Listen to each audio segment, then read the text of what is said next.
आसनसोल स्थित न्यामतपुर को मिला स्वास्थ्य का नया तोहफा। मंत्री मलय घटक के प्रयास से आज ईएसआई डिस्पेंसरी का उद्घाटन किया गया। कुल्टी विधानसभा क्षेत्र के न्यामतपुर इलाके में शनिवार को ईएसआई अस्पताल की नई डिस्पेंसरी का भव्य उद्घाटन किया गया। इस ऐतिहासिक मौके पर पश्चिम बंगाल सरकार के कानून एवं श्रम मंत्री मलय घटक मुख्य अतिथि के रूप में मौजूद रहे और उन्होंने फीता काटकर डिस्पेंसरी का औपचारिक शुभारंभ किया।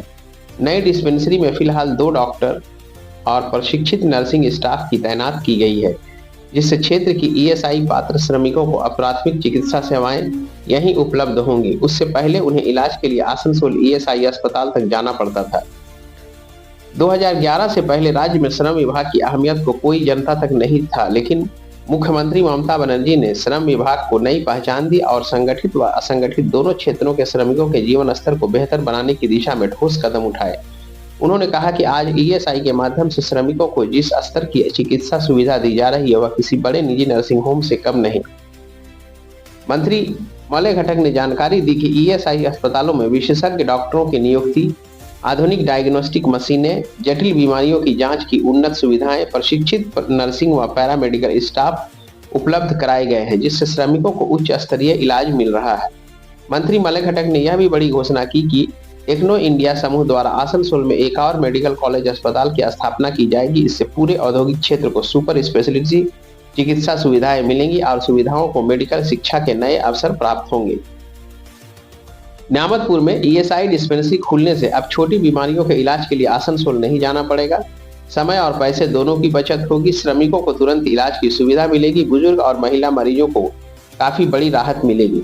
स्थानीय लोगों और श्रमिक संगठनों ने इस फैसले को लेकर खुशी और उत्साह का माहौल देखने को मिला। আমি প্রথমেই ইএসআই কর্তৃপক্ষকে ধন্যবাদ জানাই যে অত্যন্ত জরুরি ভিত্তিতে আমাদের এই নিয়ামতপুরে ইএসআই এর যে ডিসপেন্সারি কুলটি সেটিকে আজকে চালু করার জন্য। আপনারা সকলেই জানেন যে আমাদের শ্রম দপ্তর লেবার ডিপার্টমেন্ট 2011 আগে মানুষ জানতেন না যে এই দপ্তরটা কি কাজ করে। মানুষ জানতেন না যে মাথায় লাগায় না পায়ে লাগায়। কিন্তু 2011 পরে মাননীয় মুখ্যমন্ত্রী মমতা বন্দ্যোপাধ্যায় রাজ্যের দায়িত্বে আসার পরে তিনি অসংগঠিত শ্রমিকদের সঙ্গে সঙ্গে সংগঠিত শ্রমিকদের জন্য যে উন্নয়ন করেছেন, ইএসআই এর দিকে তাকালে কিন্তু দেখতে পাবেন আসানসোলের ইএসআই একটা সামান্য 100 বেডের হাসপাতালে পরিণত হয়েছিল বামফ্রন্টের সময়। সেখানে কোনো পেশেন্ট যেত না, কোনো চিকিৎসা হতো না। কিন্তু বর্তমানে ইএসআই আসানসোল অন্যান্য যে কোনো সুপার স্পেশালিটি হাসপাতালের সমান চিকিৎসা দেয়।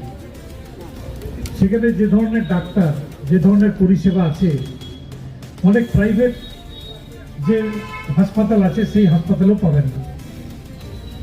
সেখানে আয়ের আলাদা ওপিডি আছে, আয়ের আলাদা অপারেশন থিয়েটার আছে, সেখানে ডেন্টাল কেয়ারের আছে, সেখানে আমাদের ডায়ালিসিসের ইউনিট আছে আসানসোলে, এবং এছাড়াও জেনারেল মেডিকেল আইসিইউ আছে। জেনারেল মেডিকেল পরিষেবার সমস্ত ব্যাপারে সেখানে কিন্তু এক্সপার্ট ডাক্তার এবং নার্সিং স্টাফ রয়েছে। আমরা বেশ কয়েক বছর আগে আসানসোলে নার্সিং কলেজ শুরু করেছিলাম ইএসআই। আপনারা যখন যাবেন রাস্তা দিয়ে দেখবেন লেখা আছে government nursing college ESI Asansol. এই যে ছাত্রীরা আজকে এসছেন এরা কিন্তু সেই কলেজের ছাত্রী, এবং এর আগে প্রায় 5খানা ব্যাচ তারা বিএসসি নার্সিং পাস করে আমাদের রাজ্যখানি নয় দেশের বিভিন্ন জায়গাতে তারা কিন্তু প্রতিষ্ঠিত হয়েছেন এবং ভালো চাকরি করছেন। কারণ বিএসসি নার্সিং পাস করলে চাকরির কোনো অভাব থাকে না। তাই এখানে যারা পড়াশোনা করেন আগামী দিনে তারা ভালো ভালো হাসপাতালে সহজেই সুযোগ পেয়ে যাবে। ইএসআই আসানসোলে আমরা ডিএমএলটি কোর্স চালু করেছি, যেখানে এক্স রে টেকনিশিয়ান থেকে শুরু করে ল্যাবরেটরি টেকনিশিয়ান থেকে শুরু করে নানা ধরনের যে টেকনিক্যাল কোর্স, সেই কোর্সগুলো কিন্তু আমরা ইএসআই আসানসোলে করে থাকি। আসানসোলে SLI স্টেট লেবার ইনস্টিটিউট দেখবেন হয়েছে, যেখানে আমরা লেবার ওয়েলফেয়ার কোর্স চালু করেছি, এবং সেখানে বয়লার ট্রেনিং ইনস্টিটিউট আসানসোলে হয়েছে। বয়লার যে ওয়েল্ডিং হয়, এটা আগে বয়লারের অফিস ছিল। এই বয়লার ডিপার্টমেন্টের যে সমস্ত বয়লার ইন্সপেকশন হয়, সেই বয়লারগুলোকে সারাতে হয়, ওয়েল্ডিং হয়, তার যে ট্রেনিং, বয়লার ট্রেনিং, বয়লারের যে ওয়েল্ডিং, সেই কোর্সও কিন্তু আসানসোলে করা হয়। তো ইএসআই আসানসোল মোটামুটি চিকিৎসা জগতে আমরা অনেকটা এগিয়েছি, এবং আপনারা হয়তো শুনে খুশি হবেন যে ইএসআই আসানসোলে মেডিকেল কলেজ হবে, এই সিদ্ধান্ত কিন্তু ইতিমধ্যে হয়ে গিয়েছে। তাই আগামী দিনে ইএসআই আসানসোলে মেডিকেল কলেজ তৈরি হবে, এবং এখানে অনেক ছাত্ররা আগামী দিনে ডাক্তারি পড়তে সুযোগ পাবেন নার্সিংয়ের পাশাপাশি। তো ইএসআই ছাড়াও এবারে কিন্তু আরও একটি মেডিকেল কলেজ আসানসোল পেয়েছে, টেকনো ইন্ডিয়া মেডিকেল কলেজ। তারাও মেডিকেল কলেজ হয়তো আগামী কয়েক মাসের মধ্যেই শুরু করতে যাবেন আর কি, আমি যেটুকু জানি।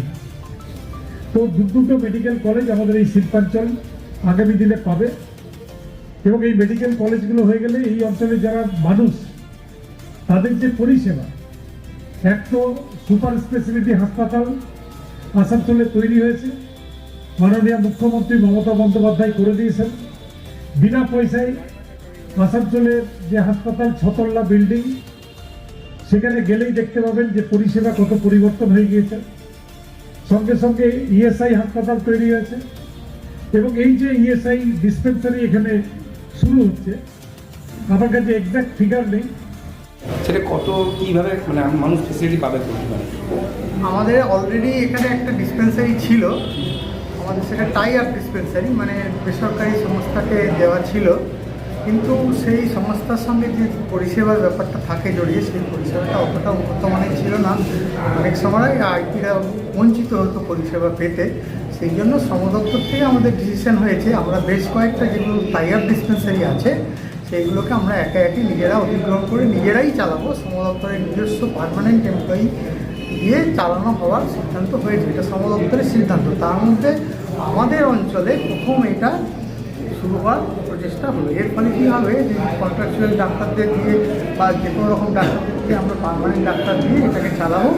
এতে আমাদের পরিষেবার অনেক ভালো সুযোগ আইপিরা অনেক ভালো পাবে, এবং অনেক অভিযোগ আমাদের কাছে আগে আসতো যে আমরা সুযোগ সুবিধা সেরকম পাচ্ছি না। সেই সুযোগ সুবিধাগুলো পেলে আমাদের চিকিৎসা পরিষেবা অনেক উন্নত হবে, এবং আইপিরাও স্বচ্ছন্দে নিজেদের চিকিৎসা করাতে পারবে, তার পরিবাররা চিকিৎসা করাতে পারবে। আর এবার উন্নতি হলে আমাদের ইএসআই দপ্তরের একটা সুনাম হবে। এবং ডাক্তার এখানে কতজন ডাক্তার এবং কতজন নার্স থাকবেন?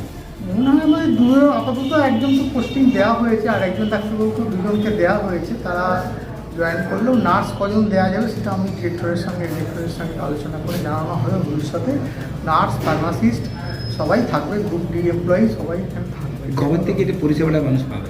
পরিষেবাটা আস্তে আস্তে আমাদের ইনফ্রাস্ট্রাকচারটা তৈরি করছি, হয়তো খুব শীঘ্রই, হয়তো এই মাসের শেষ বা জানুয়ারি মাসের প্রথম থেকেই শুরু হয়ে যাবে। বছরের প্রথম থেকে মানুষ সুবিধা হবে মোস্ট লাইকলি, কারণ কি আমাদের একটু বেসিক সেট আপগুলো তৈরি করতে হবে, কারণ কি আমাদের এখন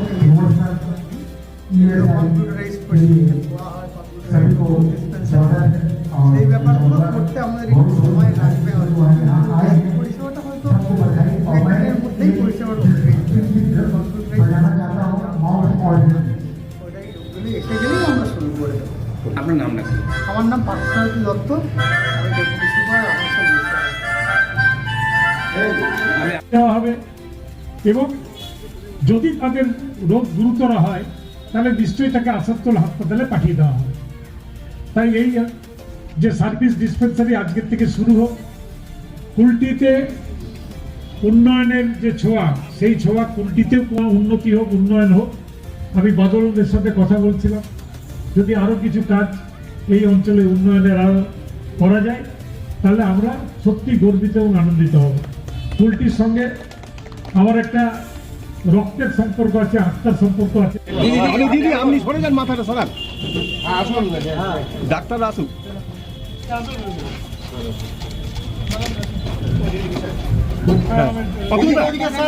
স্যার ওদিকে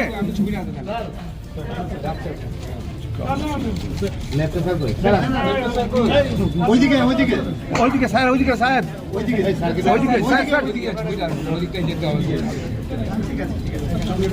রেডি রেডি রেডি একটু হাত তালে দিন সবাই এইটাকে একটু ছেড়ে দেবেন এইটা